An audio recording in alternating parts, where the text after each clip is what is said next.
Greetings, fellow seekers of the unknown.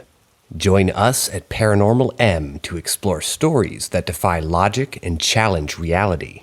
Hit that subscribe button and turn on notifications to join us on this journey through the unexplainable. Where am I going when I dream? Why do I feel this way? I rarely talk about this. I hope I'm not the only one. Where do you go when you dream? Do you remember your dreams? Is there anything about your dreamscape that stands out to you? I've always felt different, like I have an extra sense or frequency that I can't quite identify. I've had the ability to sense bad situations and feel when people are being untrue or unfaithful to me. I've been able to tell what song will come on the radio next, and frequently have street lamps black out when I walk past them. I'm not a believer in the paranormal or in psychic abilities. However, I can't deny the feeling that there's something more that I can't see. I've always slept normally. I had what I considered to be normal dreams. They were never linked to each other in any way, but I've had the ability to recount my dreams with incredible accuracy. Approximately 4 years ago, when I would fall asleep, I would enter a familiar space.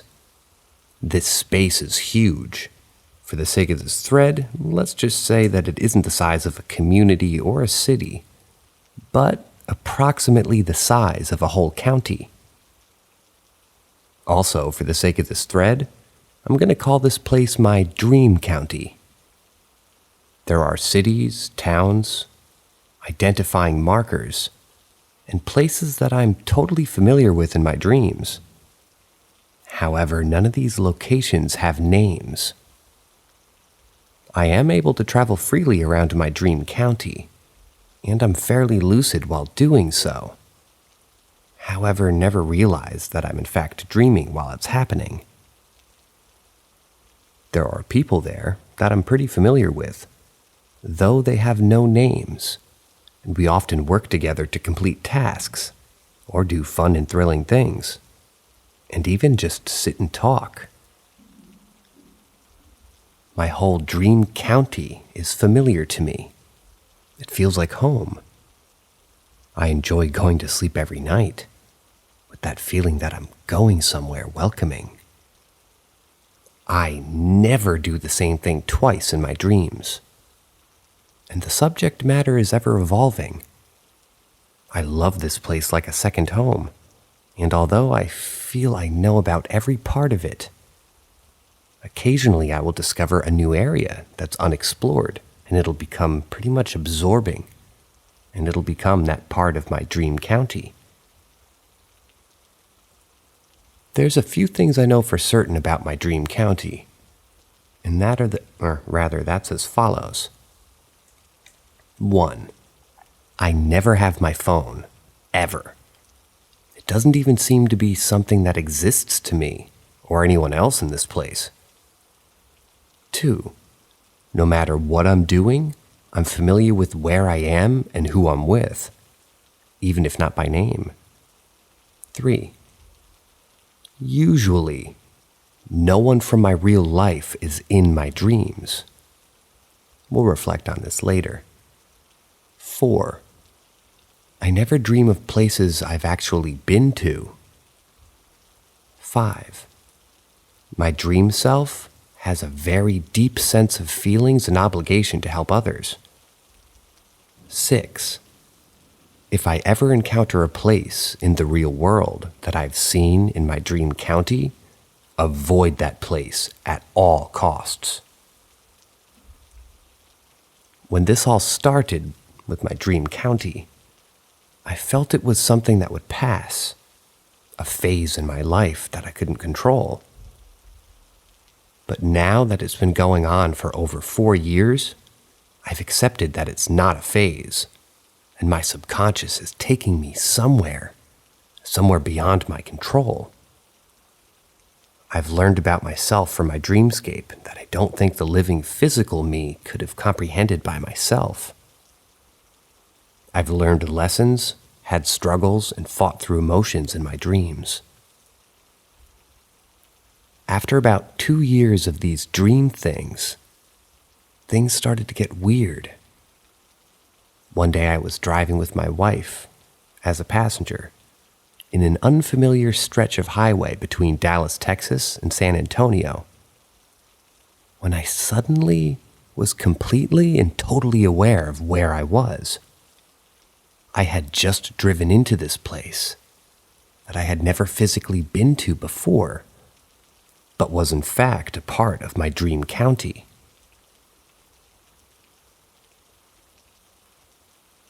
I've been here in my dreams many times before. I had an extreme sense of foreboding that I needed to leave that area immediately and never go back. So I did just that and detoured 2 hours out of the way to get away from that area to get home. It was at this point that I obviously had to tell my wife about my dreams and why, because I had just diverted 2 hours and 100 miles out of the way from my home. I told her about everything I'd kept to myself and never told anyone about. My dreams, my feelings, my sense of some sort of frequency that I couldn't quite get in tune with. Fortunately for me, she was more intrigued by it than concerned, and she's accepted it as part of who I am. We've been married for over 10 years now, and she's the best thing in my life and my biggest advocate. Now back to my dreams. Since the experience of encountering part of my dream in real life, I haven't had a similar experience. I have an extreme sense of foreboding that it may happen again, and if it does, to avoid that area at all costs. I can't explain why I feel this way. It's just always there. Over time, weird things continued to happen in my dreams that would then correlate with things that would happen later in the real world. I wouldn't call it psychic or predicting the future as much as just sensing something would happen. Or, in a dream, would embrace me for something that was, well, not embrace, it would brace me for something that was about to come, be it good or bad. I started paying closer attention to my dreams to see if I could learn something from them. About 3 years into my dream county, something happened that had never happened before. I recognized 2 people by name and face that I knew from the real world. They were prior employers of mine, and although I knew them, the landscape around them was completely foreign and new. I had never been to this place before, but I had a horrible feeling about it. They kept trying to get me to come back to work for them, and I kept turning them down over and over because I had this horrible feeling about everything. I thought something bad was going to happen. Eventually, I was able to convince them to leave the area to what I thought was a better place for them, and I specifically remember feeling relieved for them, like they were safe. These dreams continued intermittently for a few months here and there, not every night. My home state was devastated by fires this last summer. The worst fires out I've really ever seen, in hundreds and thousands of acres of land burned in the process. I watched as the fire surrounded the business where I used to work, as they evacuated everyone from the area. And I somehow knew that even though this was a horrible event, somehow it would be okay for them. As the fires died down and the smoke cleared, one of the only surviving areas was 50 acres of land in which their business stood. Not a single ounce of it was burned. After all this happened, I haven't dreamed of them again, and I get this feeling that for some reason, They were put into my dreams for a reason, and I knew things would be okay for them. This is the only time someone from the outside world that I know or knew has entered my dream county. Now, after hearing all this, please know that I'm totally normal and I'm rational. I had a fairly traditional upbringing, although we were poor. I was bullied all through school for being different, although I never really understood what was different about me as opposed to everyone else. I joined the military at 17 years old to toughen myself up, and boy did it ever work. It also framed me up for a tough, no-nonsense rational mindset that the military works hard to instill in its soldiers. After the military, I went on to college, got happily married to my dream woman, had 3 amazing children, and a professional career as a business management expert. I know it isn't rational or normal to have these thoughts and feelings. I've encountered abuse, PTSD, and seen and done things that I'm not proud of, and I try to use these experiences as a way to rationalize my dreams. But the thing is, I never dream about these experiences or places. I have no rational way to explain my dreams, feelings, or senses. I feel like if I tell others, they'll just think I'm nuts. The only person I've ever told was my wife, and I still keep it to myself mostly. I want to know if anyone else out there experiences this. I'm not crazy, I know I'm not. I don't believe in mediums or psychics, but I can't deny this whole experience and just write it off as it is what it is. I've been experiencing this for so long now that I believe something more is going on that I can't quite tap into. Sometimes I catch myself wondering if I'm tapping into an alternate dimension and seeing another version of myself. And other times I catch myself wondering if I'm actually dreaming the real world, and my sleep self is actually the real me. If I think too much about it, it starts to feel like Inception, and I have to snap myself out of it. I love my dream county. I love going there every night. I have a home there that I know is my own, and people that I know are friends. I have places that I love to frequently visit and places that I like to avoid. I have a whole sense of self in there that only exists in that plane. It's too complicated to try to describe all of it through text, but I'd love to talk to somebody about it over the phone or in person or a live chat. I'm not crazy. Is there anyone out there who maybe experiences this? Is there anyone out there who studies these phenomena that I can talk to try to figure this out? Is there someone out there who knows someone like this? Are there scientists or professionals who can explain what's going on? I can't be the only one. Someone out there has the answers, and that's the reason I'm reaching out. I would like to remain anonymous just for the fact that this is my first time ever reaching out or telling my story, and I'm scared that I'll be made fun of or demeaned or ostracized in some shape or form. I'm not scared of my dreams or how I feel. I just want to know why and how, and if there are others. Please help. Well, I hope by telling your story, one of our listeners might reach out to you.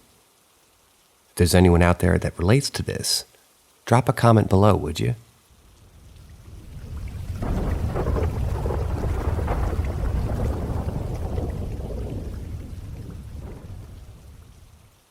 Strange neighborhood happenings.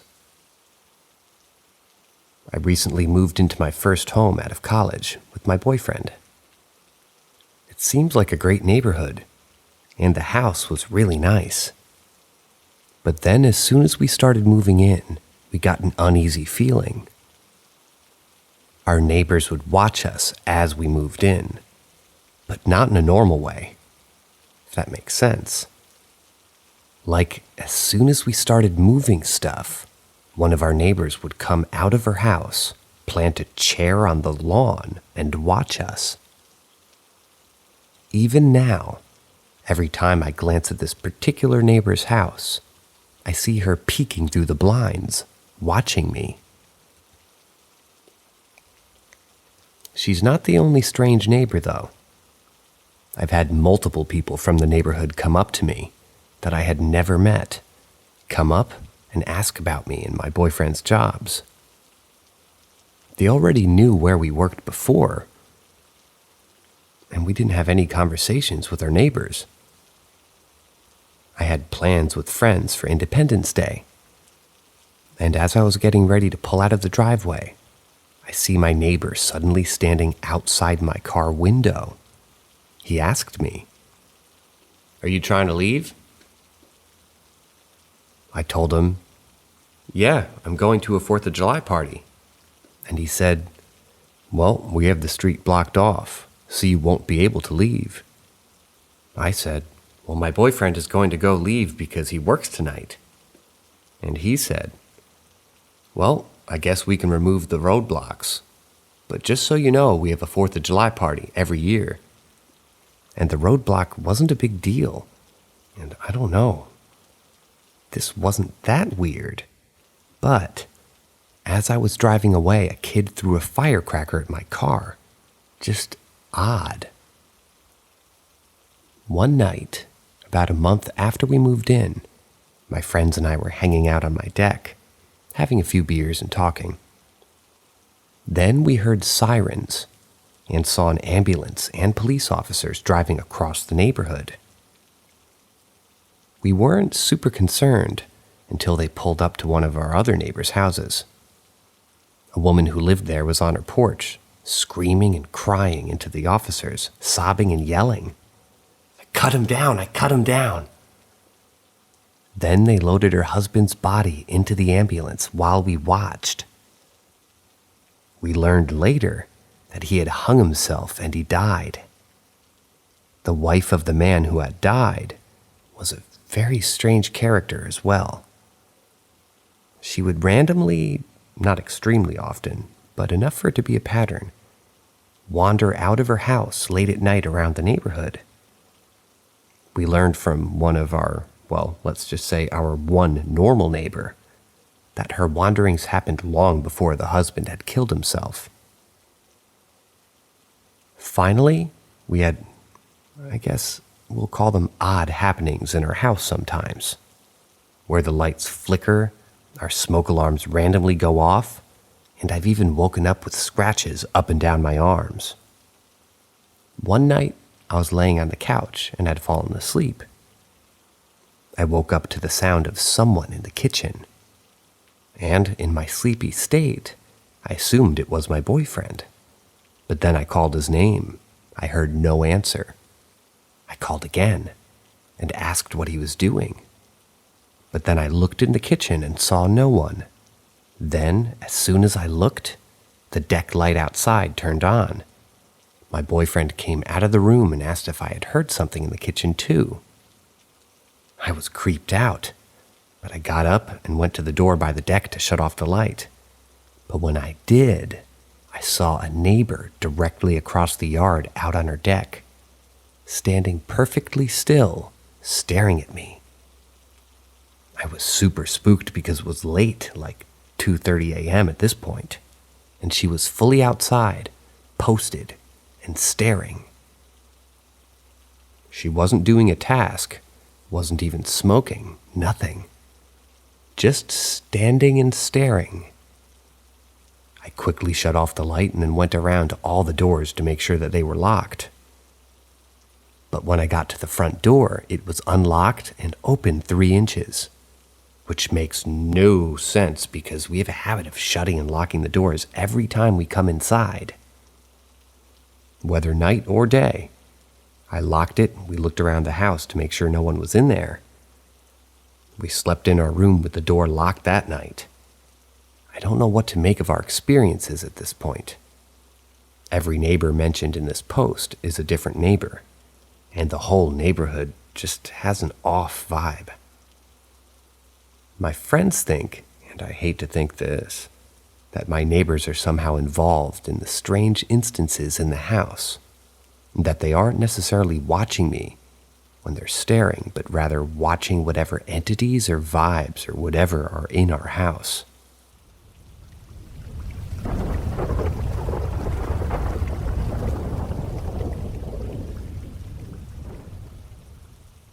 I had a realization tonight that made my hair stand on edge. For context, I've been watching a lot of BuzzFeed paranormal videos, because they're entertaining, but they also remind me of everything paranormal I've ever been through. I like to remember my experiences, to relate to the experiences that they're talking about. But tonight, I made an intense realization that made goosebumps shoot down my arms. I've always had a strange reaction to specifically the paranormal. I'm a 20-year-old man that has only really cried when an extreme emotional event happened, like a death in the family or hard breakups. But whenever I hear something unreasonably paranormal, my eyes randomly produce tears. Could be a ghost story, could be somebody talking about a ghost experience. I don't feel scared at all, actually feel calm with a feeling of being unnerved. I really don't understand why this happens. Keep this in mind because it kind of ties into this. I've always had a weak immune system, and it was worse as a kid. This one time I was incredibly sick and bedridden to the point of hallucination. I saw a hawk fly into my window that didn't exist, but most notably, I saw a full-scale apparition. I mean, it didn't even look like a traditional ghost. It wasn't see-through. It wasn't staring at me or talking to me or anything. If I could describe it, it was like when the white blood cells travel across your eye, as it moved kind of like that. This apparition had long, flowing blonde hair, flowing as if she were underwater. Weird fact, because I'm studying to be a marine biologist, and will most likely have a job close to the area and the sea, but I digress. She was wearing a wedding dress, and as soon as I saw her, my mind went, I will marry this woman one day. The apparition then phased through a door and disappeared. Pretty creepy, but I chalked it up to being delusional and just thoughts a child that's extremely sick might have. Fast forward at least 6 years. I have a shelf on my wall that holds nerd things, in particular a bottle of Juggernaut from the Call of Duty series. I get up from my bed and do something, and I notice the bottle is missing from the shelf. As soon as I realize this, the bottle comes zooming past my head from behind me, as if someone had thrown it. It doesn't shatter, it just hits the carpet, but I remember it spinning past my head. There is zero possibility it dropped from the shelf. I was standing at least 2 feet away from it, and it landed nowhere near it would land. Even if it had fallen, it would have fallen on my desk below the shelf and shattered. I was calm for zero reason. I checked my closet, which was in the direction that it came from. Nothing. My mind went, intruder in my closet? Nope. Okay. I placed the bottle back on the shelf and walked away. My intense realization was the ghost woman in the wedding dress disappeared in the exact same location that the bottle would have been thrown from. And both times, I was incredibly calm, even though I had experienced someone throwing something at me as well as seeing a full-scale apparition. I don't know what to make of this realization. I'm out of that house, as it's my parents' house, and nothing else malicious has ever happened to us, so I'm not so worried. The only typical Indian burial ground scenario to explain any of this is that the house is built on land where the Civil War was fought. But I don't find that really relevant. This is one of the many strange occurrences that happened in that house, but nothing else is worth mentioning. I just wanted to share this realization to some people who might find it interesting.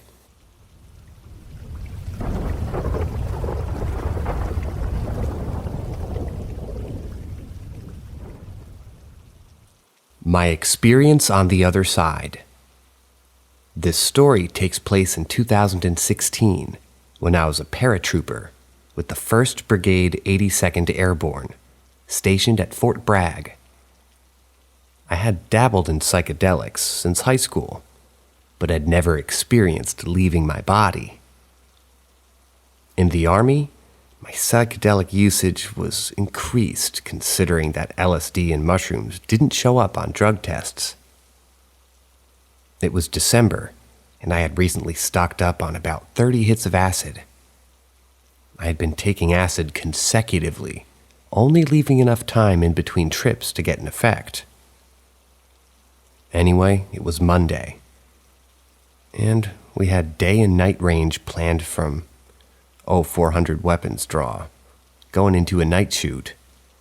I was sick of the grunt life, so I had the idea of making my day at the range a little bit more fun by dropping a bunch of acid. I took 425 UG tabs at around 0530 and kept 3 in my breast pocket just in case I wasn't really feeling strong enough. Transportation for the range showed up at like 7 o'clock. This is when I first noticed the acid creeping up. I remember leaning against my ruck and seeing my first sergeant walk outside of our company operating facility. His entire face was shifting, and I knew it was hitting. We hopped up on the trucks, headed to the range down on Long Street. First thing we had to do when we arrived was zero our rifles.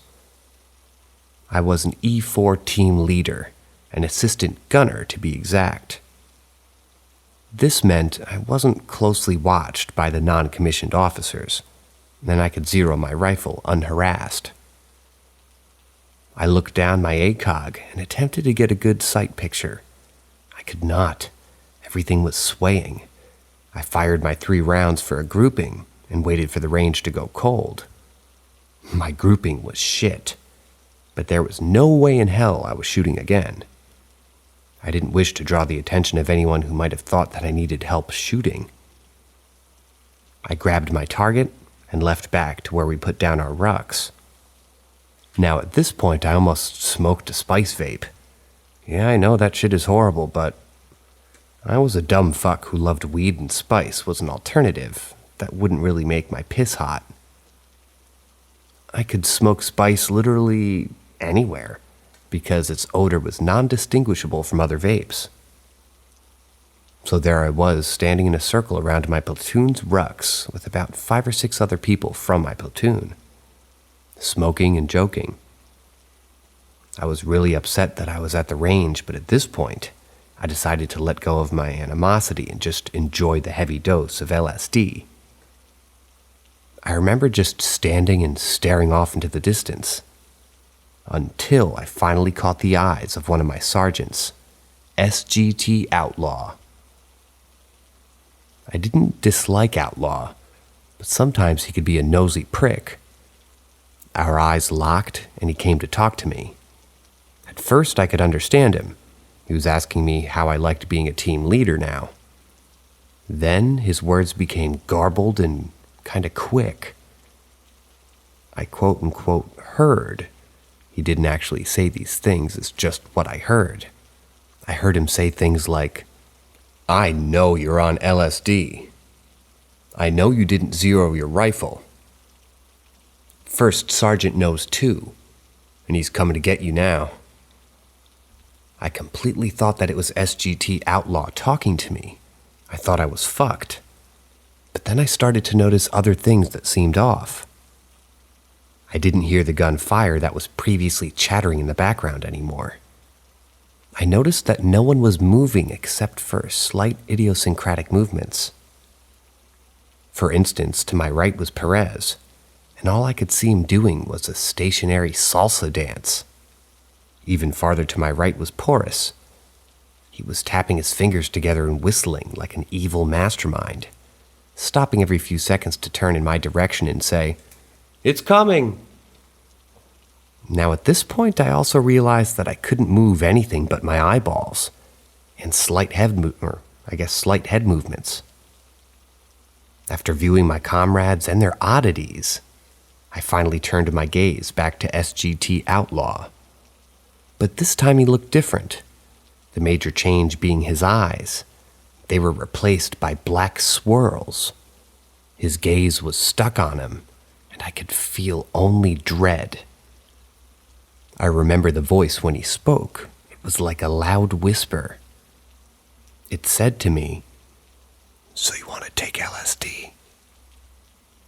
Do you want to learn the secrets of the universe? All you have to do is look left." At that moment, I noticed my left peripheral getting darker. It was almost like a flashlight of darkness, and it was shining from my left side. The feeling I got from this maelstrom of blackness was terrible. My sense of dread only furthered. I wasn't religious, but I prayed anyway. I remember staring at this entity in the form of my NCO for what felt like 5 to 7 minutes.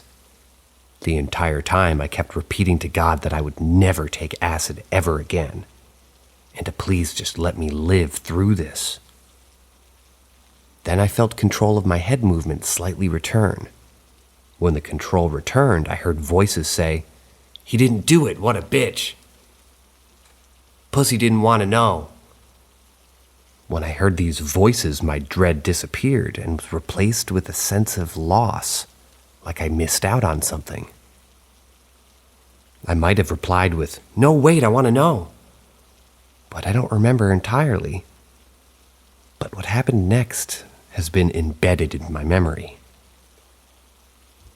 I flew out of my body and into the sky. I kept being pulled farther and farther into the sky at speeds unimaginable. I remember being pulled across the US, east to west, and then above into space. I arrived at my ethereal destination and landed in a spectral chair in what seemed like a transparent waiting room in space. I could see Earth and the stars straight ahead of me. I could also hear typing, but I couldn't turn my head to see who was typing. When I arrived in this waiting room, the only feeling I can remember was nostalgia. It was the strongest feeling of nostalgia I'd ever felt. I also had thoughts that didn't feel like they were my own. No joke. I heard a thought go through my head saying in a semi-confused yet lighthearted tone, "Aw, shit, what am I doing back here? I need to get back into my body." Now this thought felt like it came from me, yet I had no conscious decision in making that thought. I sat in the transparent ethereal waiting room for about 10 seconds. After my 10 seconds were up, I immediately appeared back on Earth in my body. I was facing left towards where the dark maelstrom emitted from. The first 15 seconds back in my body, I had absolutely no memory of who I was. Then my memories flooding back, bringing me instant relief. I remember thinking, "Holy shit, I'm a human. My name is Ben. I'm fucking alive." The rest of the day at the range went smooth. I didn't feel like telling really anybody about this experience at the time. I even ended up taking the rest of the tabs in my pocket because I just kind of wanted to see if I could go back. Yeah, I was a little horrified at my experience, but more than that, I was intrigued. After that day, I researched OBEs, souls, theology, and metaphysics. I found some answers, but raised more than I found. I had another OBE 3 weeks later, again on acid, but this time in a more responsible location, my barracks room. This one was short yet useful because it confirmed my previous experience. I was listening to an EDM artist, Stephen Lyons, in my headset. And as I started vibing to the music, I closed my eyes and felt myself lift out of my body again.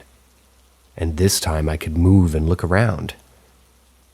I looked around my barracks room and I could see that the walls were transparent.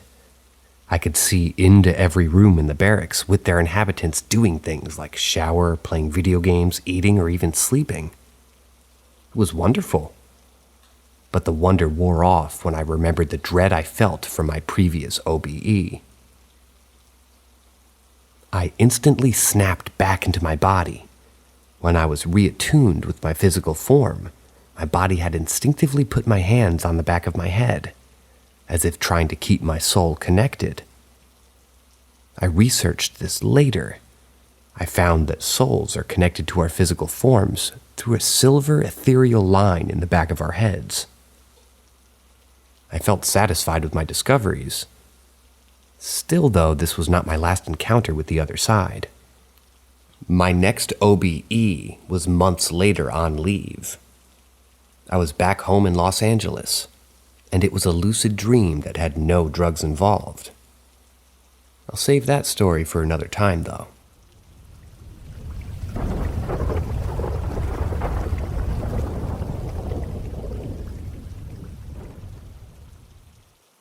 My experience on the other side. After my experience in December, I had found that my mental state no longer aligned with the ethics of my profession. I was an infantryman. Closing within and destroying the enemy in close combat was something we all strove for. To understand this story, a little background on myself is necessary. When I first joined the Army, my motivation for combat came from a place of anger, confusion, and personal turmoil.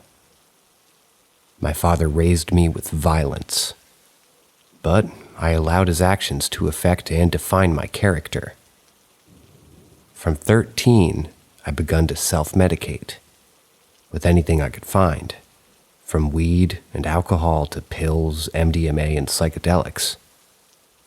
My junior year of high school, I voluntarily withdrew to attend rehab for an extended Xanax habit. I spent my 17th birthday in a rehab facility in East Texas. At 19, I graduated and joined the Airborne Infantry. I believed I had found my true calling and an outlet for my aggression. Unfortunately for me at the time, going to war is not a decision made by young privates. After a year of training, my brigade was placed on GRF, the Global Response Force, which was at the time a year-long sentence to garrison life. I had found no glory or bloodshed, instead boredom and bureaucracy. I expected war, and I received weekend staff duties and tactical laser tag. So I turned to an old enjoyment of mine, drugs. Due to persistent drug tests in the military, I stayed away from most narcotics. LSD and mushrooms became my drugs of choice, considering psychedelics are not tested with normal drug tests here. I began to push the limits of reality further and further. I loved raving. Taking high doses of acid and dancing my ass off to EDM became a consistent hobby of mine. Eventually, we were slotted for deployment. We were going to Kandahar. Finally, my goal was in sight. Although our deployment was still about 9 months away, fuck that. No reason to stop taking psychedelics. It was enjoyable and an excellent way to pass the time. Even with the extensive use of psychedelics, I still retained my jaded mentality. My psychedelic usage culminated in December of 2016, when my consciousness disconnected from my physical form and was pulled back into a transcendental state. in which I was given a glimpse into the world beyond. After returning from the other side, I found my headspace to be completely different. The newly found empathy and love gave me a positive purpose and direction. I was amazed at the information I had been blessed with. I witnessed firsthand that there was something beyond this life. Although more than seeing it, I had felt it. It was the deepest self-reflection I'd ever experienced. And after, I found I no longer had the gall to take human life. And here laid my moral dilemma. Our deployment to Kandahar was slotted for the summer of 2017. I was a team leader, an assistant gunner to be exact. I oversaw a machine gun team, which is a crucial part of the infantry platoon. The responsibility of my position weighed on me. Although I knew everything about the war was wrong, it used to never really bothered me, for I didn't care about the military-industrial complex profiting off the war. In my old mindset, I only cared about satisfying my desires for violence. After my experience, I couldn't even fathom killing another human, for I knew it is inherently wrong. Honestly, though it was an embarrassment that made me decide to revert to my old ways, I killed the good that was fostered inside of me, out of the fear of embarrassment. As Tim O'Brien said, in The Things That They Carry, I would go to war, I would kill and maybe die, because I was embarrassed not to. I now empathize with Mr. O'Brien, for I too was a coward. I knew it was wrong and I decided to go to war. Changing my mindset wasn't difficult. If you understand that the universe is mental and that thoughts control our world, nothing is impossible. Not using psychedelics anymore was also useful in reverting my ways of thought. Now this is where the story really begins. It was around early June 2017. I was on pre-deployment leave in my hometown of Santa Monica, California. My parents were living in Italy at the time, so I had decided to spend my leave in California with my aunt and my friends. My aunt owned a successful escrow business in Santa Monica. She lived in a beautiful condo at the corner of Ocean and California, overlooking the Pacific. She spoiled the fuck out of me while I was there, considering it was about to deploy. I had been on leave for at least a week when the incident occurred. I was watching TV with my aunt while having a glass of Dom Perignon. She bought that shit like water. I had exactly one glass, and that was it. My aunt was tired. She went to bed. Even though I was tired, and I had a bedroom to sleep in, I remained on the couch. I felt incredibly comfortable on the couch. So I decided to lie back and slip into slumber. I fell asleep almost instantaneously. What woke me up unexpected. My arm had fallen off the open side of the couch, and I felt something licking it like a small dog. My aunt had a cat, but the licking was incessant and didn't feel like a rough tongue of a feline. I rose from the couch to view it. It was a small dog. It looked akin to a miniature schnauzer, except for one defining feature. It had no skin. The creature hurried away as I rose from the couch. After standing up, I had noticed my blanket was still on the couch and had not fallen off when I stood up. But the blanket looked larger than I remembered, more puffed up like there was a mass of something underneath. It finally registered. The mass was me. I was under the blanket. That moment, I realized I was separated from my body, although my attention was drawn by something across the room. It was the skinned dog hurrying into the dining room. I followed it. When I reached the dining room, I immediately noticed her. At first, she was standing. She stood at about 5'7", was lanky with long white hair and endless wrinkles going down her gray skin. She crouched down behind the table when she saw me. She looked like a hag raven from Skyrim.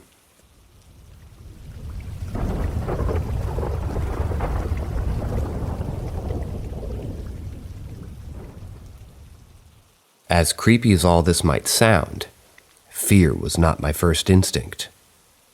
After my experience in December, I was more interested than afraid.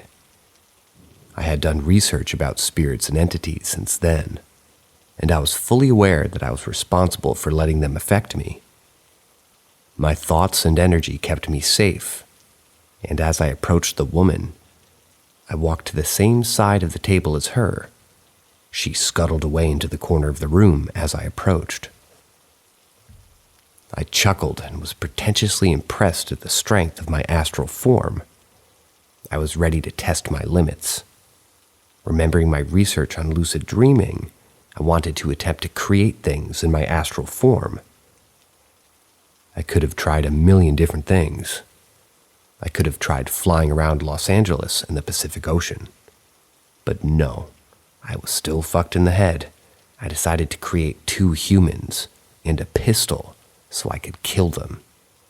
I was psyched up for deployment. All I wanted to do was get my first kill. So why not do a test run? All it took was the thought. I thought it, and it transpired. I created 2 men dressed in suits and a Glock 19 in my hand. I fired 2 rounds into each man, center mass. Immediately my vision went white, blindingly so, like a flashbang in Call of Duty. I heard a voice, a loud but calm and familiar voice. All it said was, "You can't kill people in lucid dreams. You're not supposed to do it." Instantly, I snapped back into my body. It was 7:30 a.m., the sun was up, and my aunt was cooking breakfast. I walked into the kitchen and saw her cooking something. I was famished and happy to finally be awake from my lucid dream. She asked me if I liked breakfast. I attempted to respond. I couldn't speak. She asks again. I tried again, no change. I put my hand to my mouth only to realize that I had no mouth. I started to violently shake and vibrate my vocal cords in an intense muffled scream. And then I awoke. Real time this time. I was back on the couch. It was dark. I sat up and looked at the clock on the DVR. It was 3:33 a.m., the hour of the devil. I understood the significance of the time and returned to sleep hastily. I left Los Angeles a week later. I went to Afghanistan in late June. I saw combat, but never killed anyone. But not for the lack of trying. I returned in 2018, and with a year left on my contract, I began to prepare for my new life. I resumed using psychedelics, but in a more responsible manner. My introspective trips rekindled my positive mindset. More importantly, though, I found love. I met her in the summer of 2018, and now we're married. I'm now pursuing a degree in philosophy, with the goal of spreading the truth of my message. We are more than a corporal mass. We are eternal beings. This reality is medium for our spirit to learn and to grow.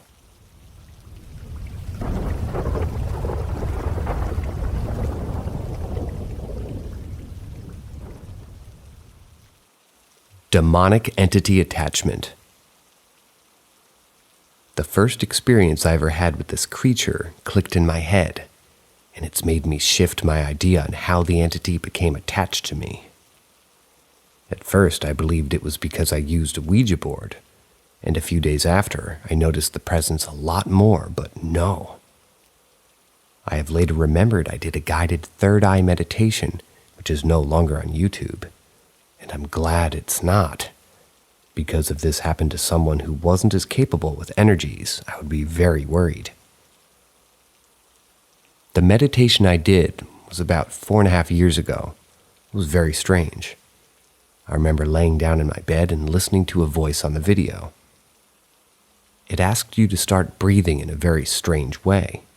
You had to almost have a shaking breathing style and listen to audios I've never heard on any other guided or non-guided meditation, and I've participated in endless amounts of them.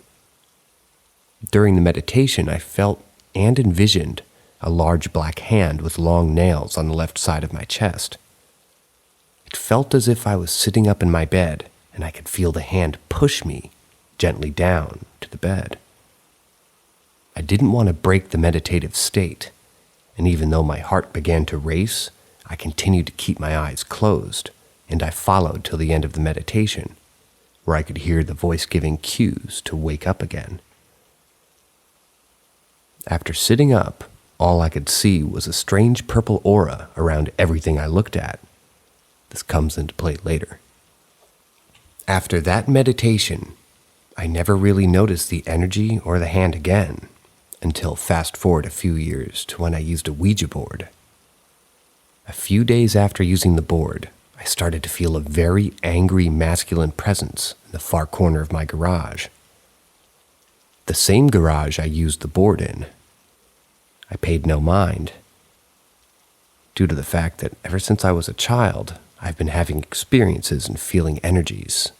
So at this point, I was accustomed to it. The energy started to become more comfortable with my presence, and I began to no longer feel that negative energy.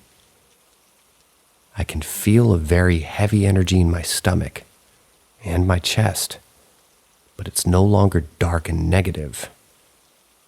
After a few months of feeling the presence every day, it began, for lack of better language, trying to fuck with me more in a childish yet more powerful way than I've ever felt any other energy do.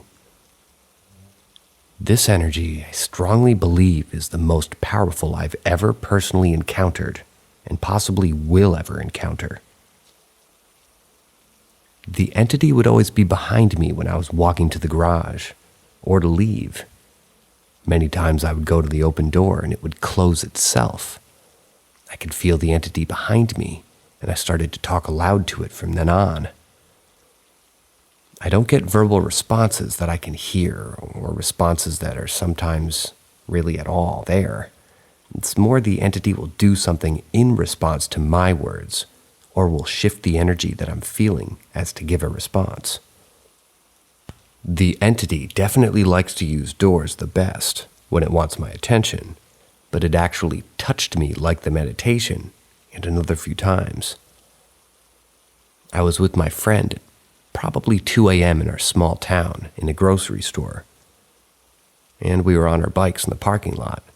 We didn't want to drive since it was summers and we were just taking in the fresh air. I closed my eyes while standing in the empty parking lot. I was hovering over my bike, and my friend was beside me. All of a sudden, I felt those same black hands with sharp nails gently on my lower back. I immediately opened my eyes and looked to my friend, who could immediately see something had happened. I asked if she had touched me, which she said no, since she was beside me the whole time. She would start to sometimes feel the energies around me. One time I was driving, probably a couple of weeks after the parking lot incident, and she seen a hand come beside my face while I was driving. That same summer, we went on a trip with us and these 2 other people. There was a small pond near the Airbnb that we were staying at, and around 3 a.m. we were about to go to the pond, and one of the people we were with yelled, "Hail Satan," into the pond forested area. I told my friend after that the entity was planting the idea in my head that we shouldn't go in there. I was feeling super heavy, and as I said that, she had a look in her eyes that I won't forget. She mentioned she could see the dark entity wrapping its arms around my shoulder, as if to hold me down to not go in. When we went to the pond area, a light from a utility shed kept flashing on and off, a total of 3 separate times. My friend and I knew that we all had to pack up our stuff and leave, especially this bench that we were sitting on. We left the pond, and the next day, the other 2 people on the trip, who aren't very spiritual or open to it, left for the day, and my friend and I went back to the pond, and we both had an overwhelming need to, for whatever reason, go to that bench. And we noticed the bench that we were sitting on that night. It was a memorial bench, and the 2 others had disrespected that space. And that is why the entity was trying to get me to leave the pond that first night. Fast forward to after the summer trip, to October 2019. I started dating my significant other, and my friend from before was at my significant other's house with me and her boyfriend at the time. We were all sitting at the kitchen table, and the door behind us opened by itself. My friend looked to me and said, "Hey." So I replied, "That's not very nice, sir. Close the door." Needless to say, everybody almost died of shock when the door immediately closed. This is when I started to really know that this is an entity, and it's very real. It will do things in front of the people that I'm around, and not just in front of me. This was what really stuck in my head. Other small experiences included the shower curtain blowing open when I was showering, the screen door to my house holding open once I swung it open, and there was no wind. A door near my entryway always opens when I haven't paid much attention to the entity's presence, and it wants to remind me. When I was watching The Nun, he mimicked the hands over my face in the coffin scene to mock the Christian demons and movie, and I could go on. I think you get the idea. This entity I notice has a purple aura, which is what made me realize that it was attached to me because of that meditation.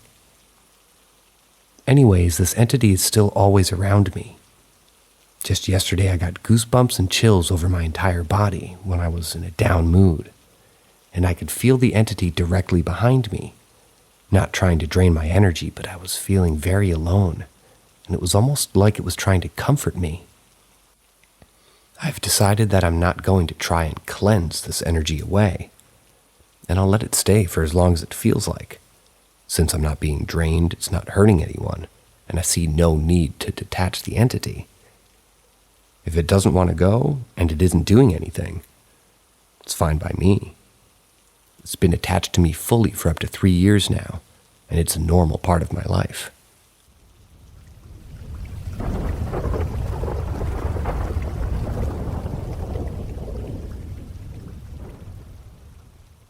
What?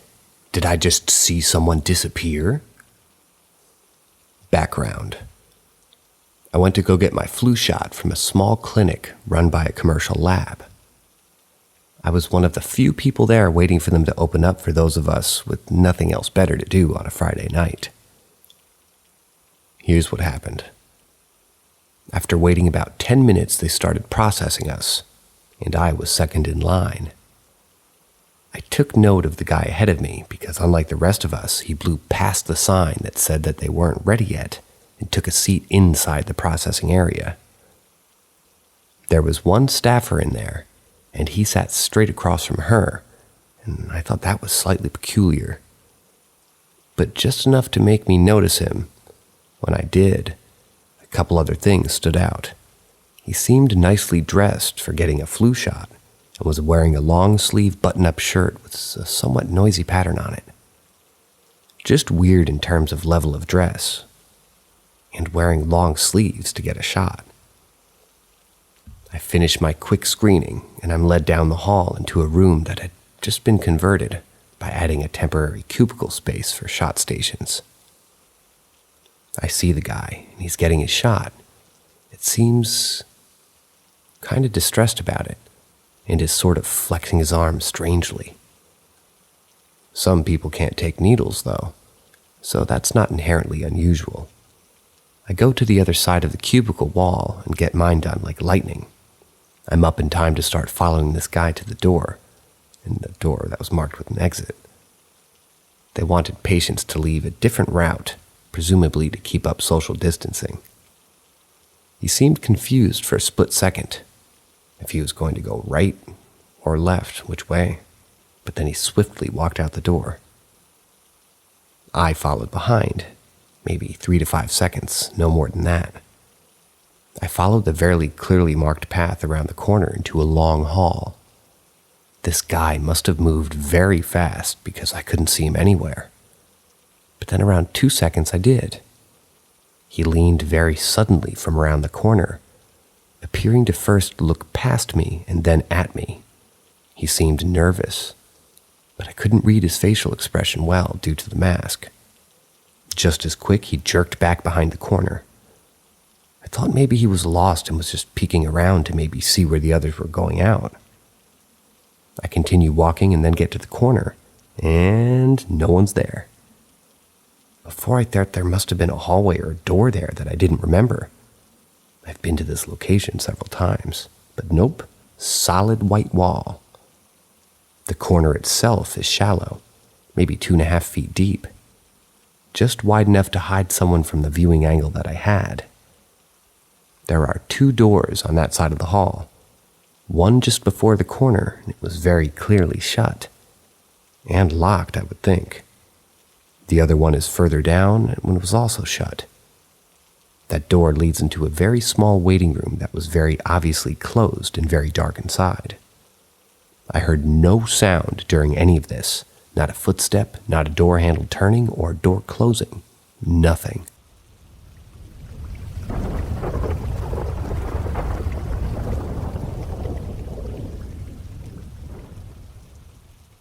Last night. So I used to talk on Ouija boards all the time. Been about 6 years since last time I used one. So I grew up Catholic. Did all the steps as a child to become an adult and a member of the Catholic Church. Been baptized, blessed all the time. Even had priests come to my house for dinner once a year, bless our home. Then I started using the Ouija board. And one day when I was 20 years old at my parents' house, this happened. It was fun talking on it, and I would talk on it quite often, every day just about. I met something on there that knew answers to everything. After talking on it and to that thing for a few months, it would talk to me about God. I always thought it was weird because everybody said that these are bad or evil. It would tell me how God loves me, how he protects me, how he watches over me. When it would bring God up, I would get this feeling through my whole body. It's this feeling I felt before, but not as strong as it would be coming through this board. The feel starts inside the body, and this tingling sensation feeling, can't explain it. Sometime it would be so strong and warm feeling that it would bring me tears of joy to my eyes. It's a good feeling to feel. Always thought it was weird. I kept going to the church, and every now and then I think of God or pray and I get that feeling. Sometimes it's stronger than others. Well, it's been a few years since I've been on that Ouija board, and I don't go to church really anymore. I felt that feeling a few times, but last night I got a notification like a suggested page that I'd like on Reddit. It was a Ouija board experience thread.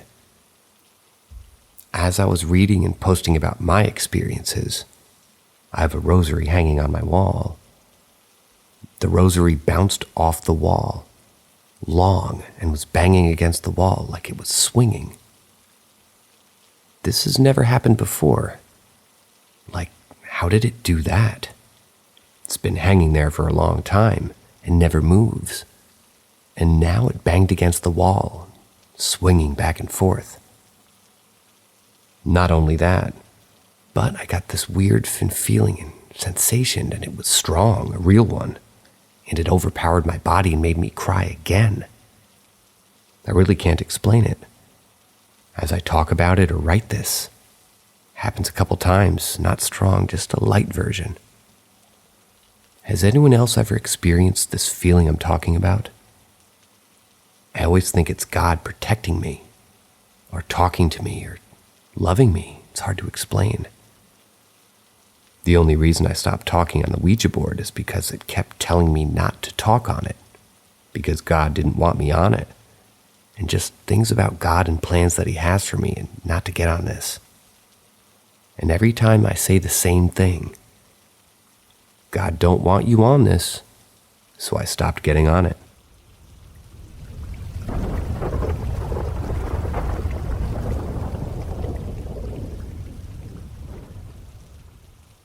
I don't use Reddit, but I need some answers. For around a year now, I've been hearing a lot of sounds at night, and when I'm alone in my house. My room becomes freezing cold when the rest of my upstairs stays warm. My room is always very hot, and getting the feeling that I'm being watched. Now, I'm a skeptic, and I don't really believe in anything after death. So, normally, when weird things happen, I can connect sounds and things moving to the house as settling. Or, I must have just moved it but forgot about it, kind of things. But there are many things that I cannot explain. I've woken up multiple times to shit in the room next to mine going crazy, and my dog staring at my door confused and scared. Every time this happens, I check my phone, and it's always between 3 a.m. and 4 a.m. But I don't want to get onto those stories now. I want to talk about what happened today. So my family left, and I was home alone, me and my dog. We were sitting on the sofa watching some TV. Then I hear a "wow" from upstairs. Me and my dog make a "what the fuck was that" eye contact, but then a thought came into my mind that said, "Oh, my brother's still here. Maybe he just hadn't heard my parents on the VR." So I get up to go tell him that everyone left. Walking upstairs, I realized that no one was on the VR because the light were off and you need the light for the sensors to work. So I looked around for a bit and to make sure that it wasn't a prank, then got an idea. I've been watching a lot of ghost hunting shit because I'm bored as fuck. So I say, why don't I go do an EVP session, see if anything happens? So I got my phone turned on, start hitting record and begin asking questions. I asked, "Did you make that wow noise? What is your name? Are you scared?" Nothing happened when I asked, but the recording, there were a lot of bangs that I didn't hear. But I thought nothing was happening, so I asked if it could make another noise or a bang on the wall. Then I hear a small thud from my brother's room. Go over to look at the room, there's nothing there. So, me weirded out, I thought that this was just lucky timing, so I left the room and asked it again. And it happened again. I run into the room, looked underneath the bed in the crawl space, and found nothing and no one.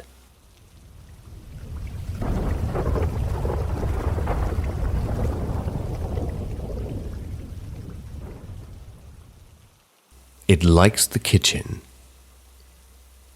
When you walk into my kitchen at night, a gut-wrenching, menacingly sinking feeling hits you with an unexplainable force.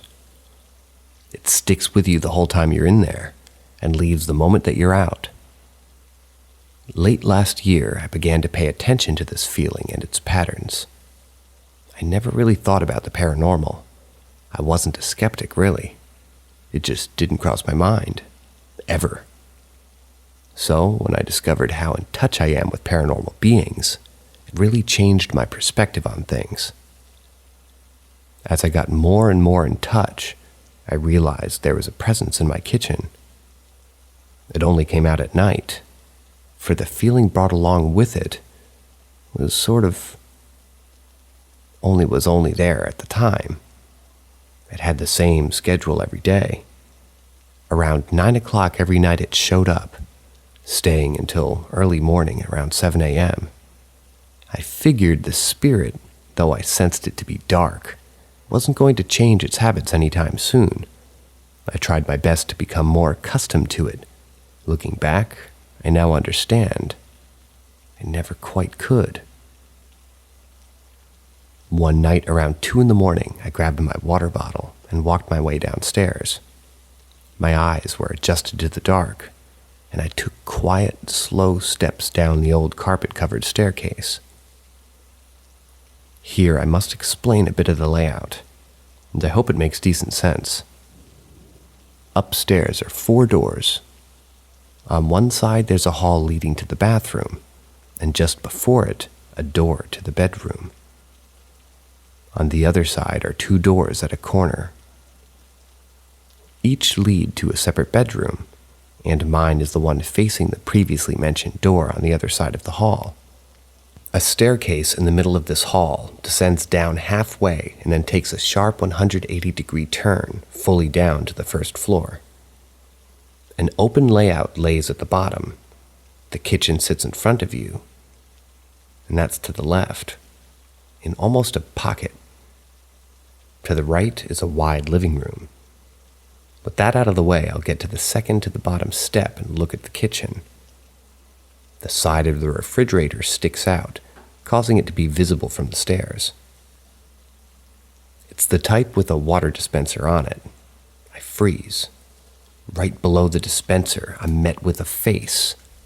Something is hunched over in an awkward crouch, staring at me with eyes I'll never be able to forget. The whites of them glow slightly, making this shadowy figure all that much more disturbing looking. I reach my hand out and turn on the light for the stairs. It's gone. I stare, unable to fully process what I've just witnessed. Was I going crazy? Perhaps I just was too tired. I didn't feel tired, though, and deep down I knew I was fully awake. I walked to my fridge hesitantly, that overwhelming familiar feeling I've mentioned hitting me once more. I fill my water bottle and I leave. The feeling does not go away. Never in the time I've lived in this house has this happened. The feeling, the presence had always only stuck to the kitchen. It was impossible, I thought. Yet here it was, following me up the stairs and down the hall to my room. I'm struck with dooming fear. Without thinking, I rushed into my room, repeating in my head and aloud that whatever this was that was with me was forbidden to enter my room. Slamming the door, I rushed to my bed and processed what had happened, feeling the presence lighten. What did happen? I don't know. I couldn't think. How could I? What was I to do? From that night on, I noticed a break of pattern. The presence moved around, appearing visually more and more. It stood at the bottom of the stairs, then the center, then the top. Finally, it moved to the right outside of my door. Currently, it is moving once again, and I'm unable to confidently pinpoint where its new place is. I'm scared to say this, but I believe it's in my closet. I have many stories of my house. I see shadow creatures often, and I feel and hear their presences. I've lurked in this subreddit for a while, and finally felt like posting an experience of my own. This is short and somewhat poorly written. It's not so bad. I must apologize for that. But I hope to post more about my house and its activity, along with my experiences, more often. I'll mention this quickly. I experience a lot of activity partially because I'm very sensitive, but also because demons, and like spirits, easily and they're attached to me. They make my life interesting, that's for sure.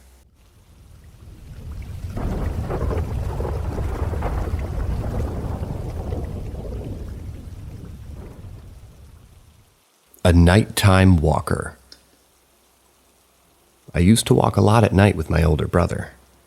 We lived in a small mountain town in 2003 and felt comfortable going for walks around the neighborhood in the dark, especially in the summer.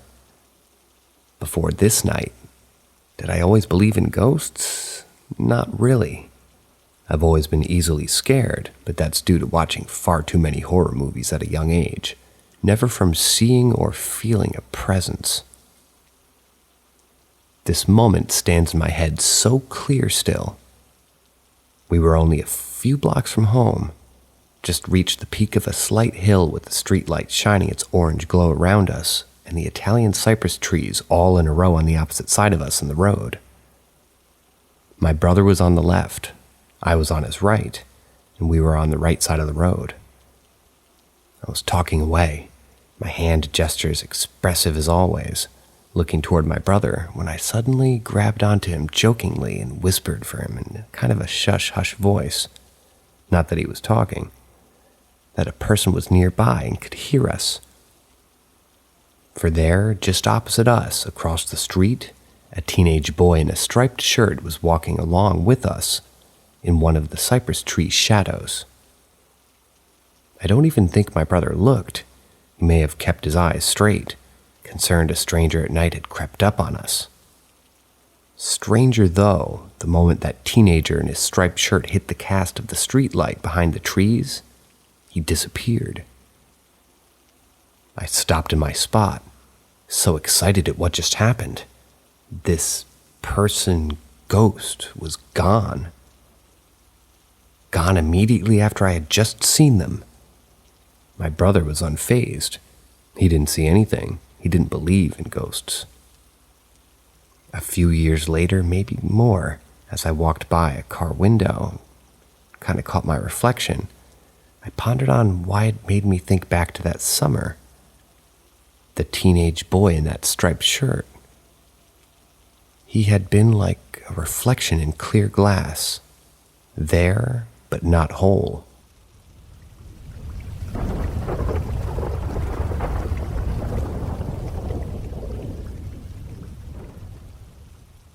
My mom would hear someone call her name from outside.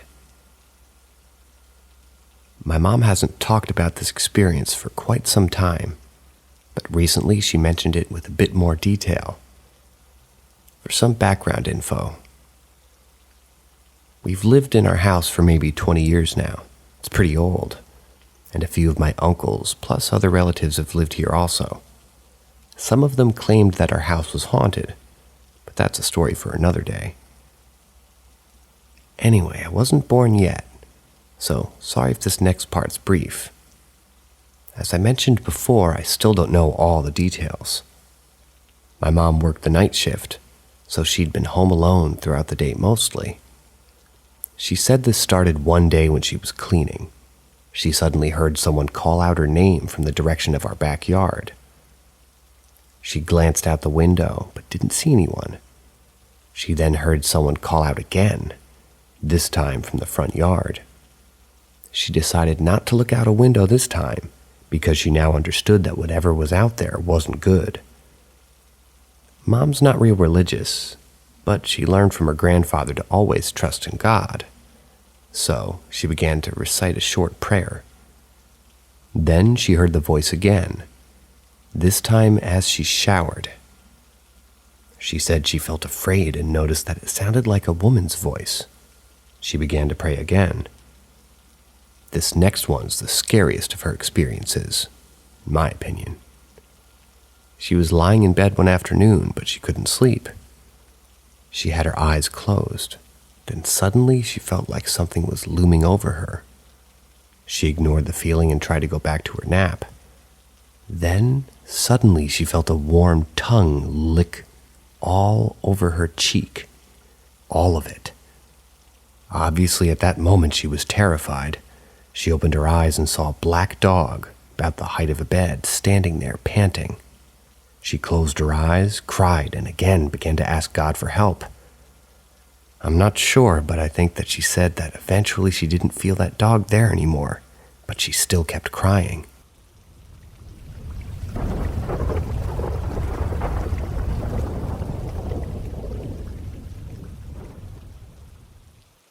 Having strange feelings about my apartment. I recently moved into an old brownstone in Brooklyn, New York. The building is pre-war, over 100 years old.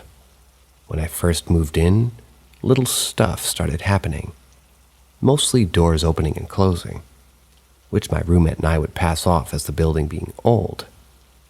Recently, I've been having feelings like there's another person in my apartment. Specifically when I walk from the living area to the kitchen, which is basically just a hallway in those 2 rooms.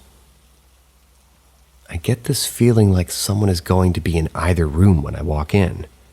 If I'm standing in the kitchen or cooking or whatever, I tend to turn around and assume that my roommate or boyfriend is there with me. But there's no one there. That happens kind of often. Like I'll literally start forming a smile and will go to say something to them but realize I'm alone.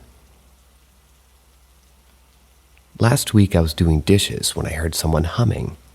I shut the water and gave another listen, and I distinctly heard in a humming, higher-pitched voice. It was just me in the apartment at this point.